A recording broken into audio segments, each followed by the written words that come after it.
여러분 안녕하십니까? 이 최근에 모스탄 대사가 미국에서 열린 한 강연에서 이 MBC가 과거에 문재인 정부 시절에 이 장비를 방송 장비를 북한에 갖다 줬다고 합니다. 북한에 이 중계 방송하러 간다고 했고 그때 방송을 하고 난 뒤에 그 장비를 그대로 두고 내려갔다고 합니다.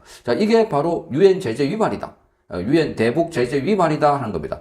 방송 장비 안에는 많은 부품이 들어가고 컴퓨터 칩 등을 포함해서 많은 자료들도 들어가는데 이들 중에는 이 북한에서 미사일 만들 때도 거기 방송에 들어있는 장비 가운데 일부가 쓰여질 수가 있다 이렇게 알려지고 있습니다. 과거에 KBS도 지금 1998년부터 2007년까지 그 방송 3사가 다양한 명분으로 중계차를 갖고 평양에 들어갔는데 방송을 했다고 합니다. 그때 2003년도 10월에는 대규모 남북 방송인 토론회와 교류 행사가 있었다고 합니다. 그때 우리 방송사 대표들도 평양에 있는 조선중앙TV 청사에 우리 측이 제공한 방송 장비들을 그대로 설치해주고 왔다. 이게 미래 한국에서 한국방송개혁시민연대가 발표한 책에 있다고 이렇게 밝혔습니다. 미래 한국에서. 여기 보면 김영우 전 의원이 밝힌 내용도 포함되어 있습니다. 과거에도 KBS 안에 내부에서도 이 전국 노래자랑을 북한에서 했는데 북한에서 전국 노래자랑을 하고 난 뒤에 중계차가 낡아서 그래서 놔두고 왔다. 버려두고 왔다. 뭐 이런 이야기가 KBS 내도 돌기도 했습니다. 확인은 최종 되지 않았지만 그런데 회사에서는 시시하고 노조를 중심으로 그런 이야기가 나왔던 것이었습니다.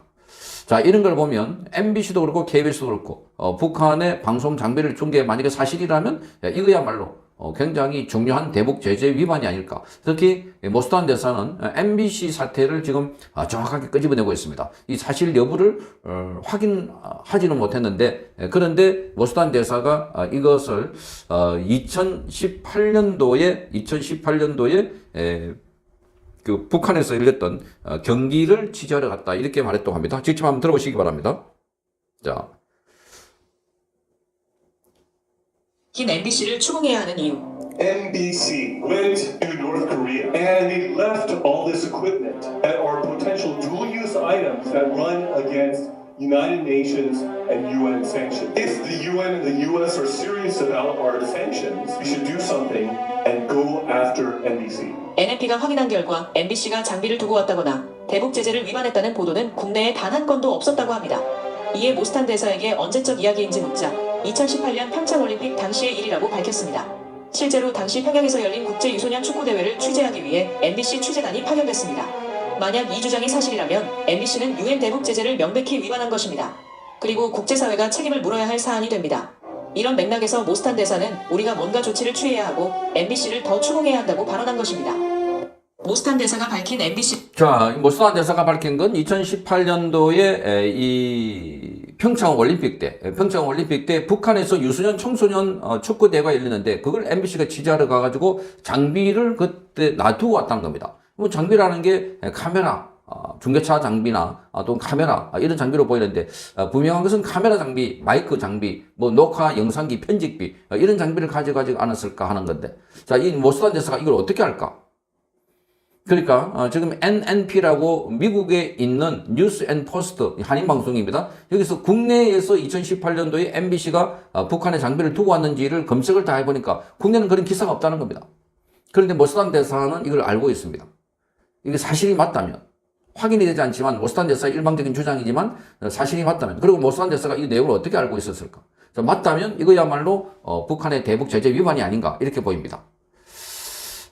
이것뿐만 아니라 제가 아까 말씀드린 것처럼 KBS 측에서도 과거에 이런 이야기가 있었다. 방송국에서 이 전국 노래자랑 평양 쪽에 이 뭐 녹화를 한다고 갔다는데 그때 돌아가신 송해 선생님의 사회를 보고 그렇게 했는데 나중에 돌아올 때 중계차를 두고 왔다.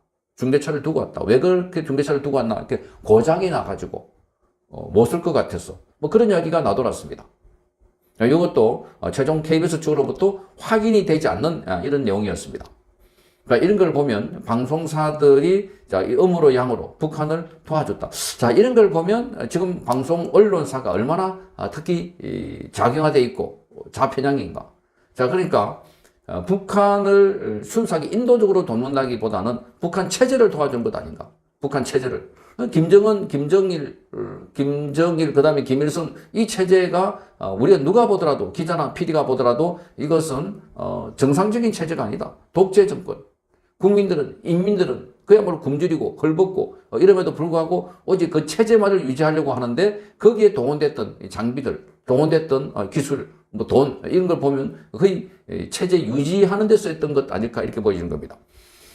자, 뭐 수단 대사는 MBC가 이런 식으로 북한을 도와줬다라고 중앙으로 겨냥을 하면서 이 MBC를 제재를 해야 된다고 밝히고 있습니다.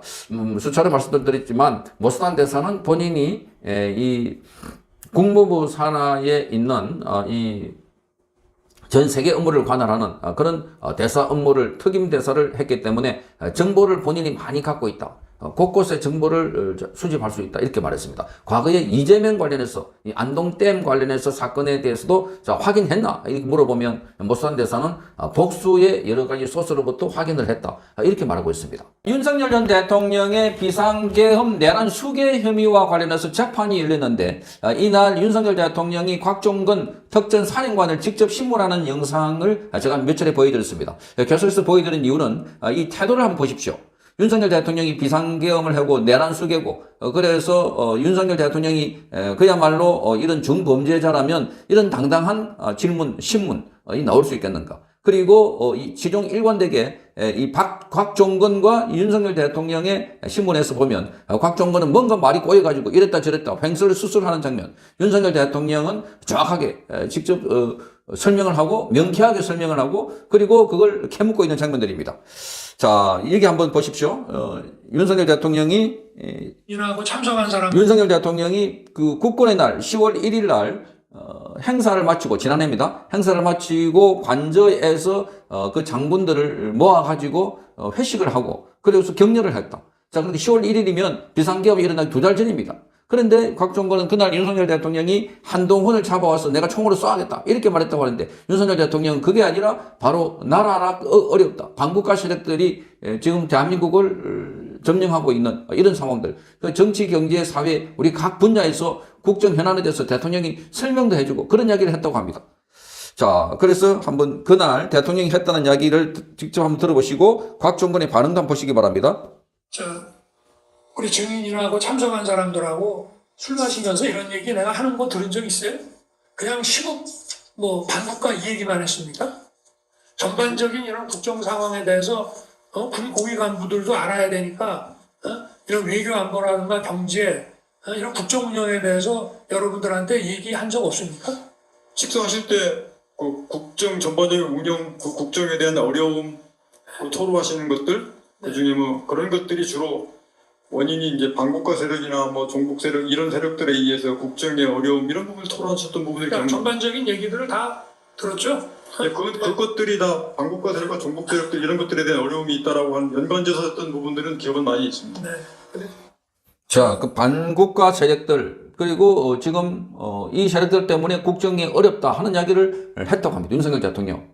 그러니까 이런 자리에서 어떻게 한동훈을 잡아와라, 국정치 몇 명 잡아와라, 그래서 내가 직접 총으로 쏘겠다. 자, 그래서 이거를 들어보면은 지금 이 이야기를 만약에 윤석열 대통령이 했다면 과거에 벌써 이런 이야기들을 곽종건이 김병주 유튜브에 나와서 했을 때나 또는 헌법재판소에서 정인으로 나와가지고 김병주가 신문 받을 때나 그때 다 했을 텐데 지금 와서 이런 이야기를 하는 것 자체가 말이 안 된다. 이렇게 보입니다. 자, 그리고 지금 군에 보낼 때 군인들을 보낼 때 실탄을 지급하지 않았다는데 한번 들어보십시오. 주지 말라는 건 제가 시켰습니다. 그러니까 장관 지시 없이 개인을 주지 말라는 건 제가 시켰고 그러면 앞뒤가 안 맞는 곽종근 말에 어이없어 헛웃음 터진 윤통에 충격받은 그 지시는 받았죠? 김종인 장관이 그렇게 얘기를 했답니까? 아니 아까 그 얘기는 하셨고요. 장관한테 그 지시는 받았죠. 식당 장병들한테 개인 휴대 시키지 말아라. 아니 그러면 그냥 스스로 실무장 시키지 말라고 밑에 지시한 거예요. 그날 지시하진 않았어요. 아니 어쨌든 그러면 그런 지시가 없었는데 장관은 아무 얘기 안 했는데 우리 사령관님이 스스로 생각해서 실무장을 안 시킨 겁니까? 실탄을 개인을 주지 말라는 건 제가 시켰습니다. 그러니까 장관 지시 없이 개인을 주지 말라는 건 제가 시켰고 그러면 장관은 아무 얘기 안 했는데 우리 사령관님이 스스로 생각해서 실무장을 안 시킨 겁니까? 실탄을 개인을 주지 말라는 건 제가 시켰습니다. 그러니까 장관 지시 없이 개인을 주지 말라는 건 제가 시켰고 그러면 실탄을 자, 실탄을 주지 말라는 등등 해서 국방부 장관의 지시사항인데 본인이 그렇게 지시했다고 이렇게 이야기하고 있습니다. 본인이. 자, 이런 걸 보면은 지금 윤석열 대통령도 어이가 없어서 웃고 있는 이런 장면들입니다. 자, 본인이 실탄을 주지 마라. 그러니까 실탄을 갖고 가지 않은 건 전부 다 거기뿐만 아니고 다른 곳에서도 마찬가지입니다. 그런데 선관위도 마찬가지인데 그런데 본인은 지금 자기가 시켰다 이렇게 우기고 있는 이런 상황입니다.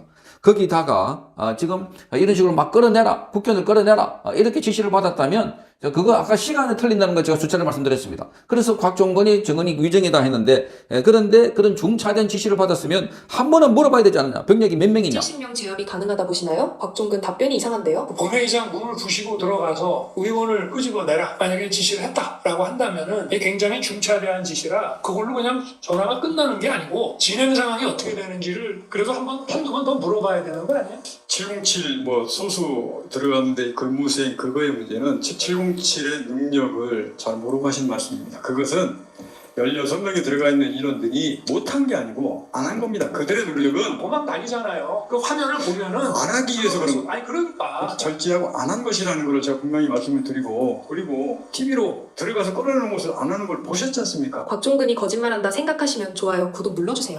그러니까 300명이나 가까이 되는 그 보좌관 합치면 더 많은 숫자죠. 국회의원들이 한 300명 가까이 되고 보좌관 합치면 더 많은데 거기에 16명이 들어가가지고 끌어내는다. 그러니까 안 했다. 그러니까 지금 그게 가능하냐 윤석열 대통령이 묻고 있습니다. 가능하냐? 그러니까 곽종근은 자, 이 707 뭐 여단 여기에 대해서는 과소평가한다 이렇게 말하고 있습니다. 자, 그러니까 사람을 국회의원들 끌어내려고 그러면 자 300명에다가 보좌관 하면 500명 뭐 한 국회의원당 7명 8명 있으면은 240명이 2,400명 엄청납니다. 다 있다 하더라도. 그러니까 시민들까지 있는 그런 상황에서 단 16명이 들어가서 끌어내린다? 이게 불가능한데, 그게 가능하냐 물으니까, 그래서 군인들이 오히려 도망다니고 있다니까, 그래서 이불로 안 꺼내려고 도망다녔다, 이렇게 말하고 있습니다.